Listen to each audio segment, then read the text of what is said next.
I want to preface this video by saying that I am not an HVAC specialist or professional. I've actually never really done HVAC work except for move duct work under my house and cut in new vents. This is my attempt at building a welding table exhaust fan. So, digging straight into it, what we have are just some mix and match parts that I preliminarily mapped out online and just doing some quick research. I have a 4-inch exhaust duct that goes through the wall. It's a one-way, meaning that little flap only moves with positive airflow out, not in. I have a blower motor that is around 1250 CFM. I got that at Harbor Freight for I think 120, maybe 130 or 40 with tax. And then I have miscellaneous parts. Now, the annoying part of this is, and I'm sure they make these adapters, I did this on a whim. I had to buy a lot of step downs to convert my 8-inch blower opening and intake to step it down to 6-inch pipe for my draw and 4-inch for my exit.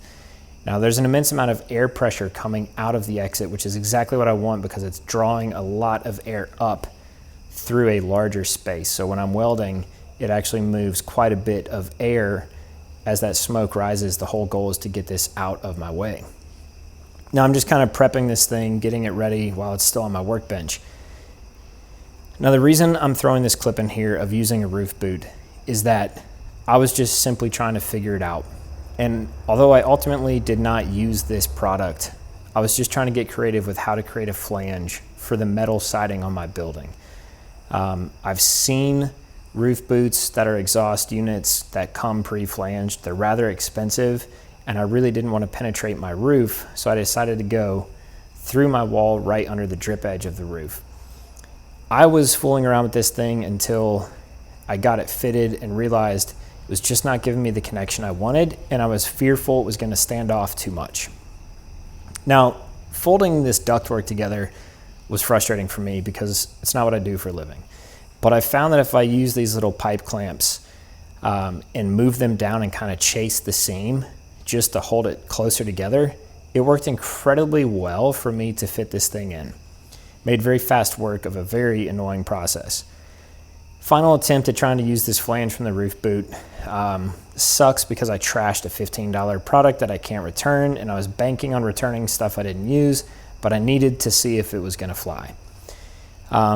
Here, I'm just crimping the 4-inch exhaust outlet so that I can properly slide the 4-inch piping and get it ready for installation. Now, mapping out my height so this thing lands above my support beams and purlins while still maintaining a height that comes in underneath my drip edge was really important. I measured about 5 times because it's very terrifying putting a hole in your perfectly good metal wall. Now I'm just dry fitting it. I filed the edges down and I'm kind of sliding it in the hole to make sure that this thing's going to slide under the drip edge, because it would be a monumental failure, in my opinion, if it did not at least make it under the drip edge and keep that much more water off. This is automotive weather stripping. It's rubber, not foam, and I applied that, and then I put on some roofing sealant that I got in the roofing section, and now I'm ready to slide this thing in. I went ahead and put the 4-foot section of 4-inch pipe on to kind of make it easier on me because it was going to rest on some of the rafters in there. Sliding it in perfectly was a little bit annoying, but it ended up landing right where I had test fit it to and right where I needed it to. And then I just used some roofing screws with a rubber gasket to attach it. Once it's inside, I kind of mimicked what we do in a lot of new builds and houses. You know, HVAC comes in, they run their ductwork, and they use this duct strapping, and I just staple it to the bottom of the truss right there. Now, I might end up going back and increasing the support for these. I don't think it's needed. For the blower, I absolutely will, but helping me just get this in position was very helpful and quick because staple and strapping is an easy one-man job. Cut off the excess, and then I'm gonna move into position to kind of set up the blower. Before I do that, this is where you can kind of see I have to do a lot of these different step-ups and adapters using HVAC tape, and then I'm in position to put up the blower. Now, before anybody freaks out about this being right over the workbench and not properly secured, there's a high probability I end up moving this thing away from the welding table, and I'm definitely going to weld a custom bracket that attaches to the timber. This is temporary as I do it by myself. This articulating elbow is incredibly important. It's great action that actually lets me pull out hot air and off-gassing. Now, this was kind of interesting because as I was doing this, I was up on a ladder and I didn't realize the chickens had entered the shop, and they absolutely decimated my battery charger, which really bummed me out, but made for a good laugh as I was making a fool of myself doing this job. So here is the pipe installed with the blower motor. You can see the sealant did exactly as I wanted it to. As I pushed it through, it made a positive contact all around the hole. There's no daylight coming through. Got a little danger close to the timber there, but it ended up landing perfectly. And that is the point of measuring so many times on projects like this before you commit to putting a hole in. Back to the articulating elbow. The reason I ended up going this route is that it helps draw hot air out when I'm not welding. Here is the exhaust fully installed, and I have it cranked on right now, and the ambient temperature dropped to the exterior temperature, which is great. It lands directly under the drip edge of the roof, which is exactly where I wanted it to, and I will probably go back with sealant on top of that, although right now, after a splash test, it was completely dry. So, a couple things here. Let's start with the cons. It's not a pro job. There's probably a lot wrong with it with cubic foot measurements and actual airflow and ergonomic design. Little risky if you're doing it yourself. I don't recommend that. Having a hand, especially when you're lifting a blower motor up overhead, is a little frustrating. The biggest con, in my opinion, is beyond the potential improper ductwork, is that this blower motor is directly above my workbench. That will be fixed, and before it is moved and I have to cut all this stuff back out, I'm gonna let it age a little. I'm gonna use this to see what I really need to change for the next few months. And in that process, I am going to be welding a custom bracket to support it to the timber. Now, I say that's a con, even though it's gonna be great to have. I have to weld this bracket and then install it. I just don't want that thing dropping down on the back of my head. Now, some pros of this job. First of all, it's really cost effective.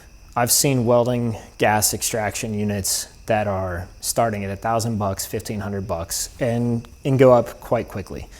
Hiring someone out to come do this would be fantastic, but if I'm being honest with myself and this channel, it's not in the budget right now. I would love for it to be, it's just not in the cards. We got a lot going on at our house. The really biggest added advantage for me as I look up is that the articulating elbow, when I point the arm up, it draws a massive amount of hot air out of the building. And if you've ever worked in a metal shop that's uninsulated, untreated, unconditioned, you know that in hot climates, it's pretty miserable in the middle of summer. It drew so much hot air out. I would say this building dropped 10 degrees. It was about 85 degrees outside. It was about 90, 95 in here. And it just made it complete ambient temperature, and I'm thrilled for that. The advantage, I'd say it's a pro and a con.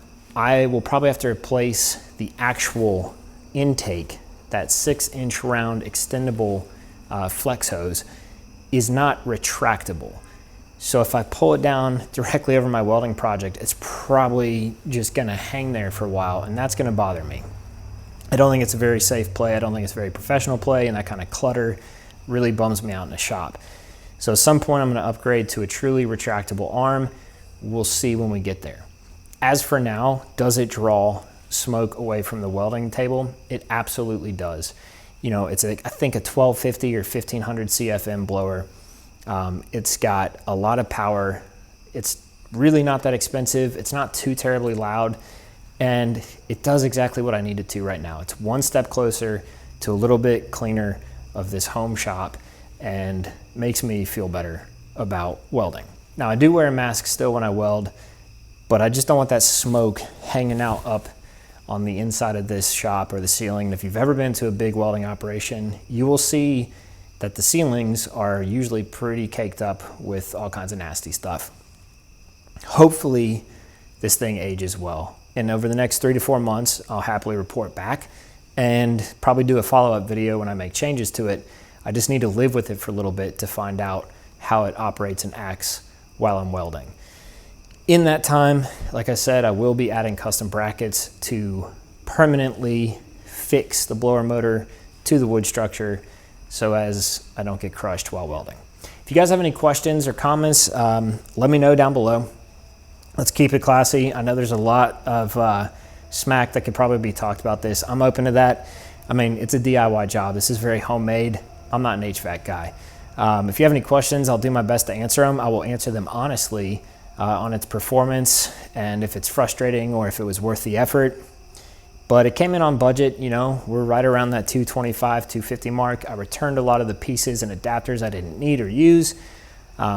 Biggest expense was really the blower motor itself and my time, which about 4 hours and probably a good 2 hours there and back to Lowe's and standing around staring at all the different components I really didn't know that I needed.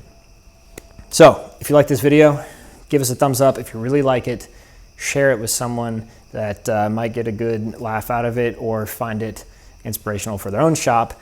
And if you really, really like it, do us a favor and subscribe. Till the next one, see ya.